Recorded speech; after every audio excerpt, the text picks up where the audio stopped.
teroris tadi? Sebagai mantan harus yang jawab. Kalau sedikit teroris beliau ini. Ya. Mantan teroris yang paling sopan. Jadi begini, tadi kan belum saya singgung. Latar belakang teroris itu penting. Iya penting. Jadi latar belakang kami itu kan yang ngawali aksi teror di Indonesia.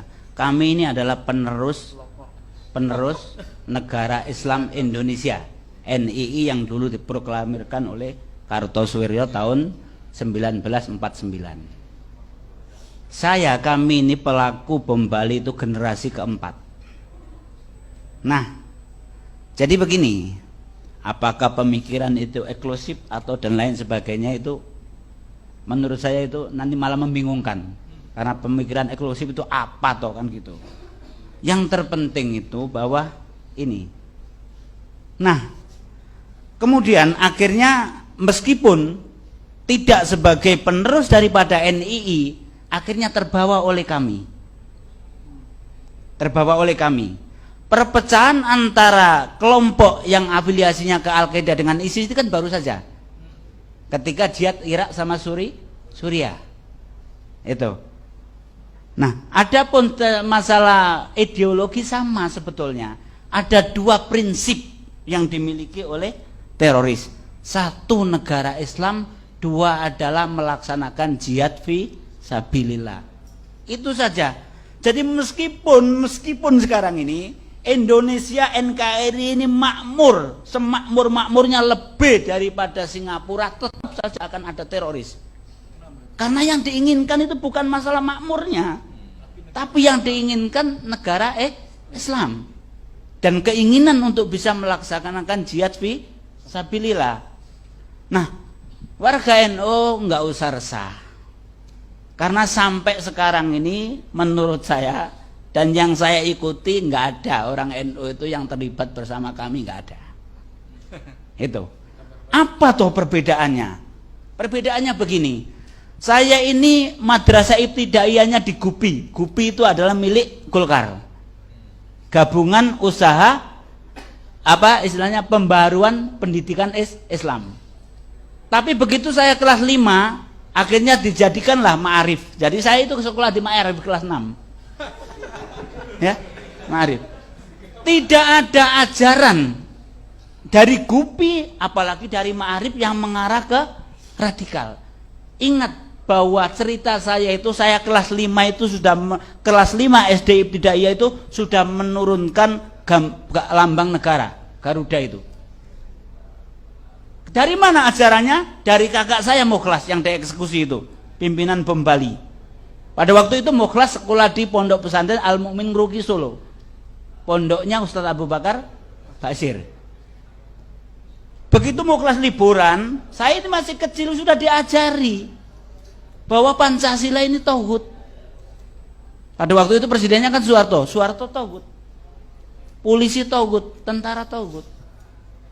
Jadi apa label-label itu sudah saya dengarkan sejak kecil.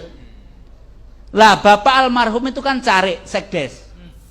Waktu itu namanya Carik, ya harus ada foto wakil presiden plus Pancasila. Saya turunkan itu karena diajari oleh Mukhlas. Itu kelas 5 SD, saya sudah radikal. Kan gitu. Nah, sekarang ini tugas kita kan sudah ngerti itu. Jadi bahwa di situ tidak jauh. Yang akhirnya ISIS pun dari sana. Itu. Jadi dari pendidikan yang sejak dini.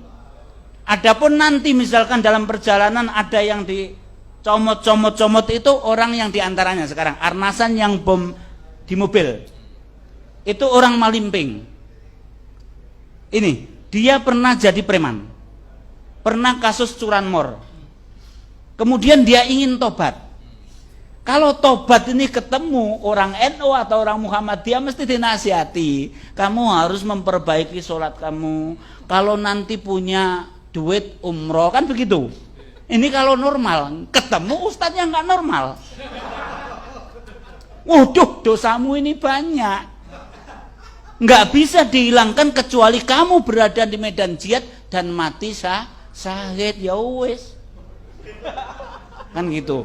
Nah, jadi sekali lagi bahwa pendidikan yang akhirnya mengarah ke terorisme, kita membahas terorisme karena nanti sering saya katakan bahwa radikal itu ada dua, yang benar-benar radikal yaitu teroris, terus yang setengah radikal. Setengah radikal ini siapa toh? Setengah radikal ini katanya masih mau Pancasila, masih mau NKRI, tetapi menggerogoti Pancasila dan NKRI, mau juga duitnya pemerintah, mau juga duitnya negara. Kalau yang radikal teroris nggak mau duit itu, nggak mau. Jangan ke masalah itu. Ini ada pegawai negeri yang infak sedekah ke kita nggak kita terima, karena menurut kami bahwa gaji pegawai negeri adalah minimal subhat, kalau nggak haram.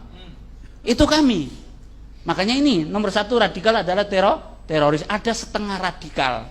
Nah, tadi kan pertanyaannya menjawab, apakah mungkin yang setengah radikal ini bisa jadi radikal atau teroris? Sudah sering saya coba, saya ajak nggak berani mereka. Itu. Karena apa? Karena mereka nggak mau resiko. Itu. Kenapa? Sekarang masalah duit. Ketika kami mempersiapkan bom di Bali, itu duit sepeser pun nggak dikasih. Ini. Jadi yang memberi duit kita kalau mau makan itu bagian akomodasi Amroji sama Idris. Kita kosong, nggak dikasih apa-apa. Begitu evaluasi bom Bali plus pesta karena hafla, karena kita berhasil meledakkan di Bali, di Solo di tempat kontrakannya Abdul Matin, begitu selesai kami dikasih uang 500.000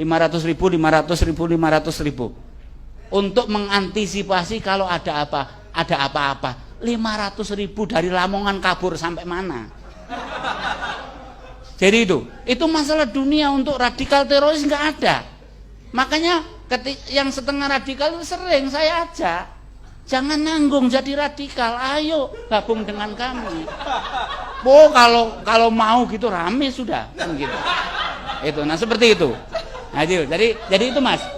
Tugas kita ini bagaimana sejak dini ini kita antisipasi supaya pemahaman radikal ini tidak sampai ke apa istilahnya masyarakat kita atau generasi kita.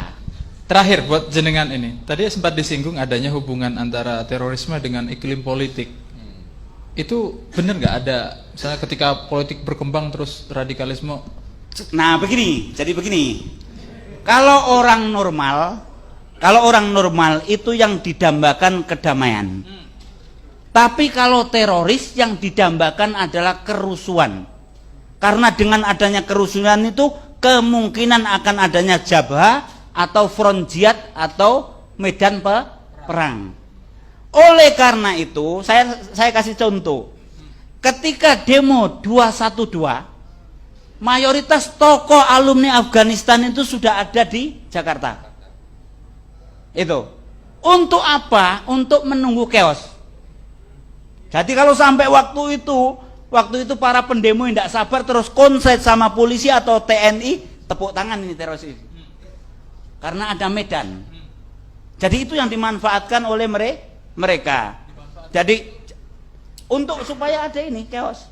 Iya. Kalau untuk terjun ke politik nggak ada, sampai sekarang teroris nggak ada yang terjun ke dunia politik. Tapi ngompor-ngompori supaya nanti terbentuk bukan negara Islam dulu tapi chaos. Nah, ini juga harus kita sabar.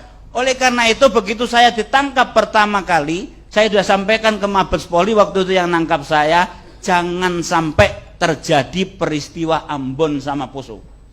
Ini yang harus kita antisipasi. Perusuhan yang bernuansa sara inilah yang menyebabkan teroris ini tepuk tangan, dalam artian bahwa di situ ada medan jihad. Makanya jangan sampai, mohon kita bersabar.